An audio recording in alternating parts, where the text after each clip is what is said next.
faut être toujours ivre. Ben, tout est là, c'est l'unique question. Pour ne pas subir l'horrible fardeau du temps qui brise vos épaules et vous penche vers la terre. Il faut vous enivrer sans trêve.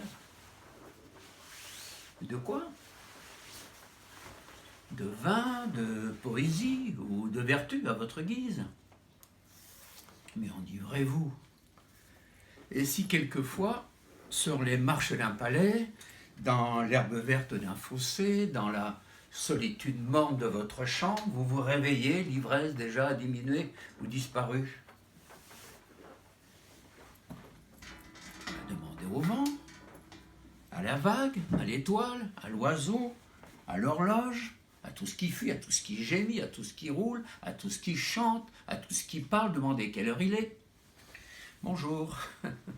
Voilà, j'ai fait cet essai pour répondre plutôt à une question qui m'a été posée.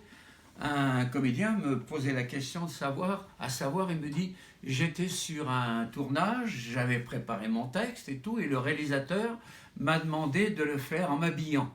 Moi, je viens de faire l'inverse parce que je m'installe ici, je n'avais pas intention de vous parler avec le pull et la veste et tout le bazar, non. Mais pour montrer qu'on peut garder son naturel. Et si vous êtes vraiment dans l'intention de votre personnage, dans ce qu'il a à échanger, dans son désir, comme là, bon, c'est partager cette chose, il faut toujours être ivre, de Baudelaire, eh bien, peu importe. Ma conviction elle est toujours là, et je m'habille, je me déshabille, mais toujours avec ma conviction, et dans le souci aussi de poser mes vêtements, de bien les plier s'il faut, mais ça ne m'empêche pas d'être sincère. Et c'est tout simplement ça. Par contre, évidemment, alors là, on revient toujours à la même chose. Votre texte ne doit pas être un texte récité. Il faut être toujours ivre. Tout est là, c'est l'unique question pour ne pas subir. Non, il faut qu'il soit par cœur, votre texte. C'est important, cette expression, par cœur. C'est-à-dire que vous n'ayez plus du tout à y penser. Que le jeu sorte de là, ou des tripes, ou d'ici, mais que là, ce soit libre. Et à partir de cette liberté que vous aurez ici, vous aurez une lucidité dans votre jeu. C'est-à-dire que vous vous accompagnerez, mais ce n'est pas une pensée, c'est une conscience. Mais pour cela, il faut vraiment que vous connaissiez, on répète toujours la même chose, l'intention de votre personnage. C'est comme, par exemple, une fois, j'étais avec une amie musicienne, nous sommes allés à un concert, classique, et il y avait une pianiste, elle jouait bien, elle jouait bien avec les autres qui étaient très bons. Ce fut une belle soirée, mais pour moi, il y avait quand même une petite gêne. Il y avait une gêne, je ne sais pas. Je ne suis pas musicien, moi je n'en connais pas les techniques, j'ai plaisir ou pas, souvent grand plaisir, hein, quand la musique est belle, surtout classique, ça me fait plus de choses.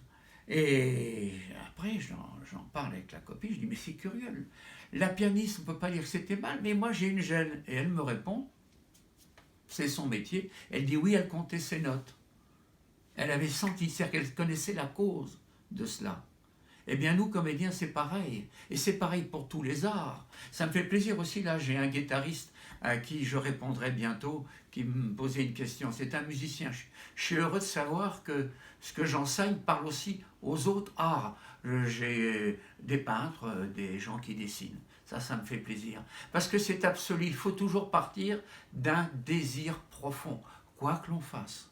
Nous sommes tous des créatifs, simplement, c'est que l'artiste peut-être, ou la vocation artistique, ou le désir artistique, a besoin de l'exprimer. Mais on n'est pas là pour se faire admirer, ah, t'as vu, machin et tout. Non, nous sommes là parce que nous avons des sentiments à transmettre et à donner.